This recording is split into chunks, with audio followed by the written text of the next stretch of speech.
Good morning. Today is Thursday, and I am continuing out of Speaking from the Heart. It's Joan Marshall Grant's book about her and ethics, reincarnation, and what it means to be human. This was edited by Nicola Bennett, Jane Lahr, and Sophia Rossoff, and was published in 2007, and was an account and details of her notes and writings which might not necessarily have been published in a book, and things about her. This is the years 1950, was it 1970 to 1989, which she spent in America and in England. And these are droppings or things which were found in her notebooks and so on. And chapter 14 is entitled From Hand to Hand, the Torch is Passed. Teaching. The job of the teacher-artist is to develop the theme until the deaf can hear and the blind can see. After all, if one had only to say, "Open your eyes and look," would we have gone to the infinite trouble of making so many plants and sunsets, etc., etc., for them to look at? If one had only to say, "Listen and you will hear," would we have gone to the trouble, it was and is a trouble, to make birdsong and other sounds to train the ear?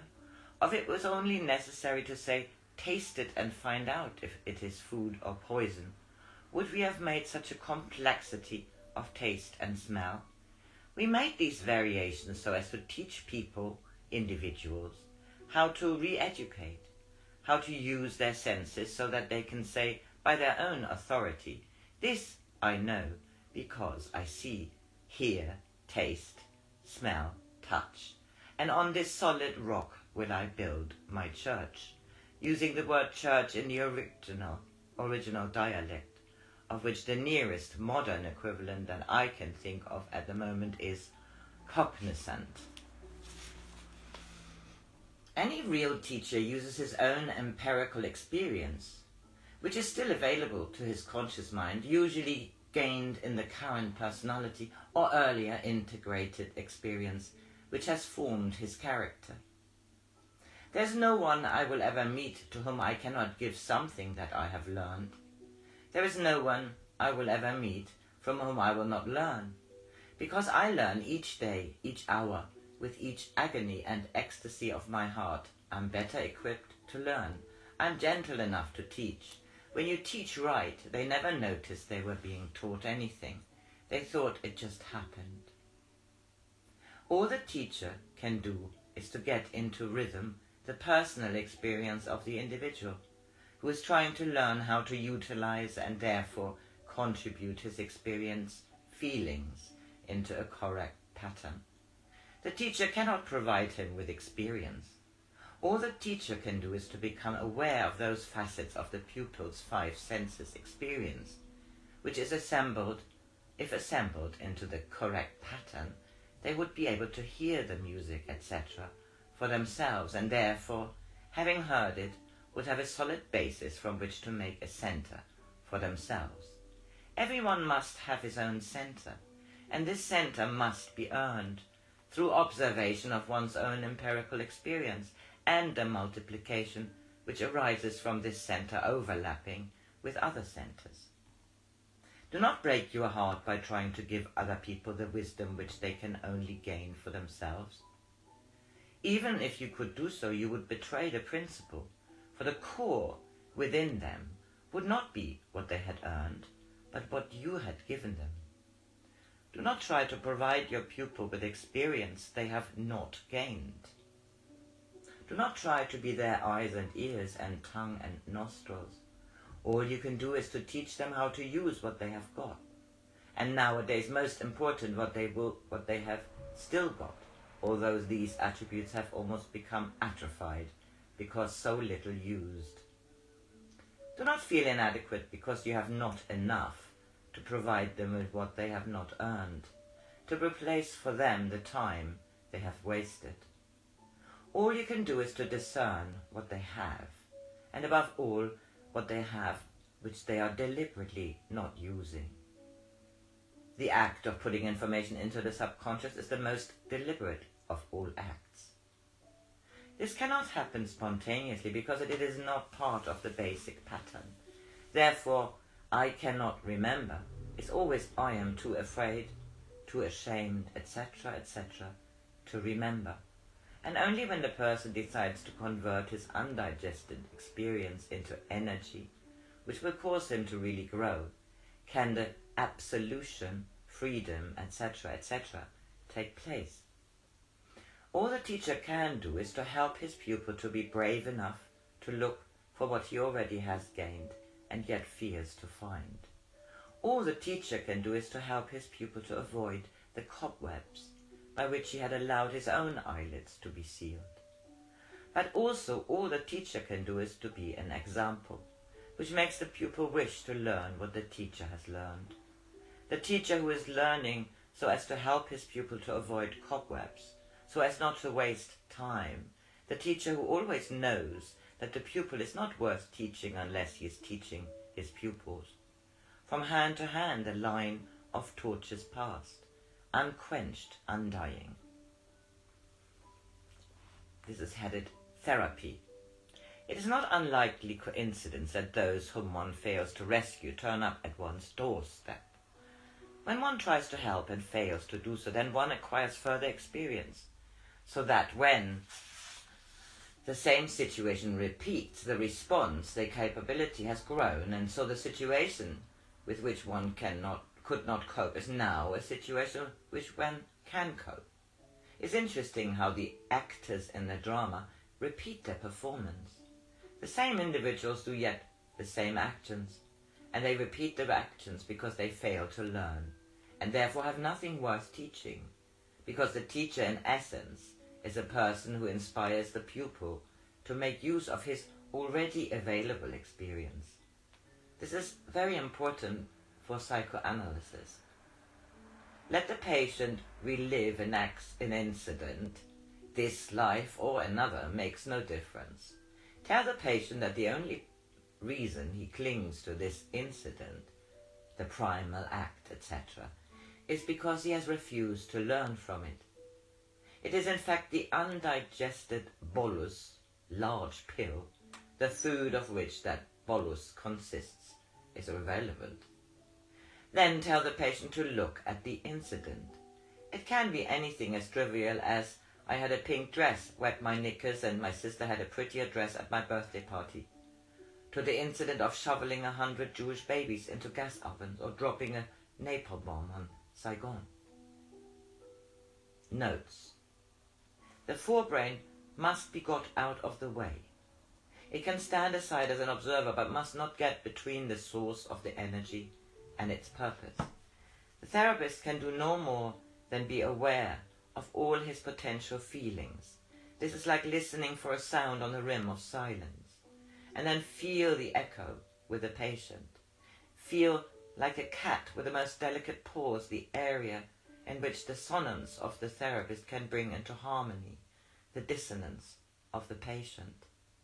The incidents where the patient first started this disharmony may or may not come into focus. If they do, remember the incidents or retell them, for the facts may be useful for 3D data, and even more useful to the patient to explain to himself why his pain started and why it ceases.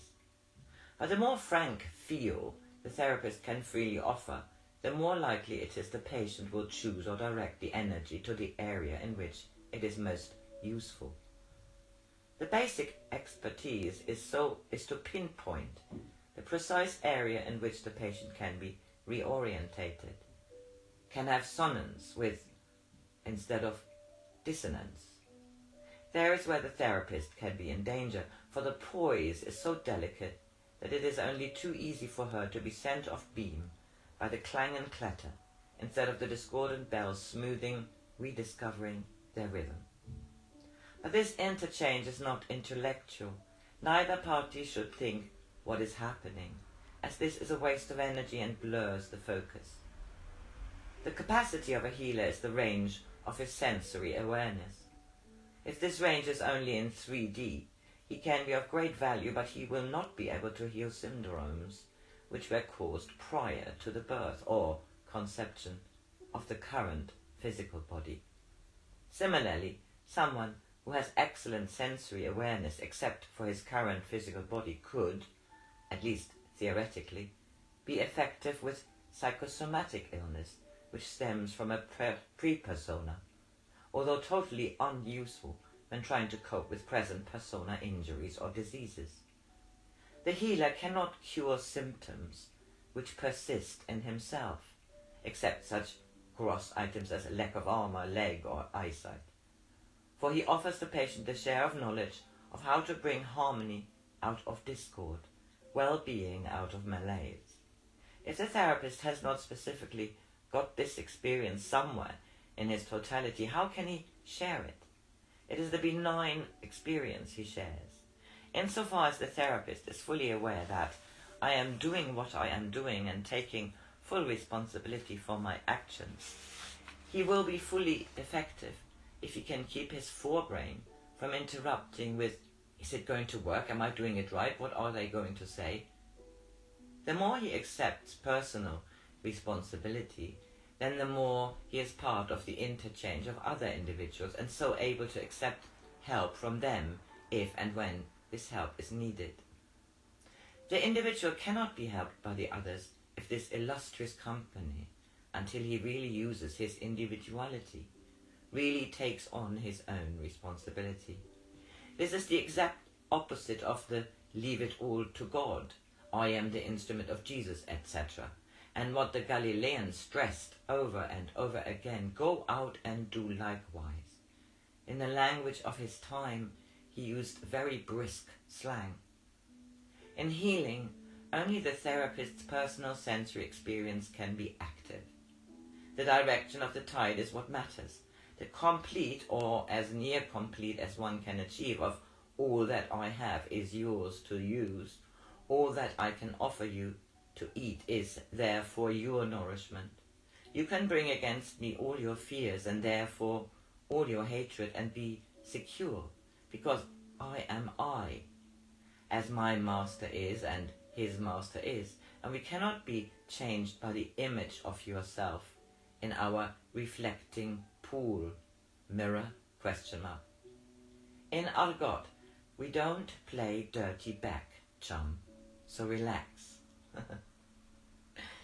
Next paragraph. It is becoming increasingly clear that therapy, to be fully effective, should be directed at the relevant component of the individual, and as precisely as possible. Improvement may occur even though the therapy is off the target area, but this will produce a result which is less than it could have been. The three main areas in which energy blocks occur are the conceptual self, all those aspects which cannot be assessed by the five senses, religion, politics, economics, what they believe, etc. Such problems can best be dealt with intellectually, and if the hang-up is an earlier personality, this still holds good. The 14th century theologian or the 16th century astrologer needs his intellect to be modified on his behalf. The emotional self.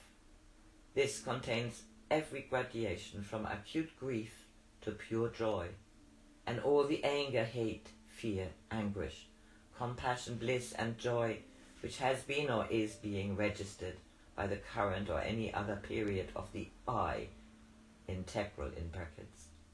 The feeling self, which contains all sensation from agony to purring, well-being of any physical body or supra-physical body, on any level at any time in its history, every radiation of sensory awareness from agony, frustration, deafness, blindness, paralysis, to every sweet pleasure of sight, sound, taste, touch. The components are often interacting, but therapy directed at the irrelevant component is always less effective than it should have been. It is important to go to the root of the problem and then tidy up the offshoots, which will usually clear up unaided once the root has been restored to health. An aid to diagnosis is whether the symptom is primarily conceptual self, emotional self, or feeling self. Does the patient feel guilty at, for instance, her attitude to her parents? The conflict between their concepts of religion, social mores, etc. Does she hate or fear them? In which case, it is her emotional self, or does her body either long for or cringe from physical contact? Does their loud voice, their smell, the texture of their skin, their appearance cause her revulsion or even distaste? Reactions which can best be expressed as "ok." Only when a patient cannot remember the source of their problem, even with the aid of hypnosis, and only when it has become clear that the source is not to be found in their present lifetime, do I try to remember for them.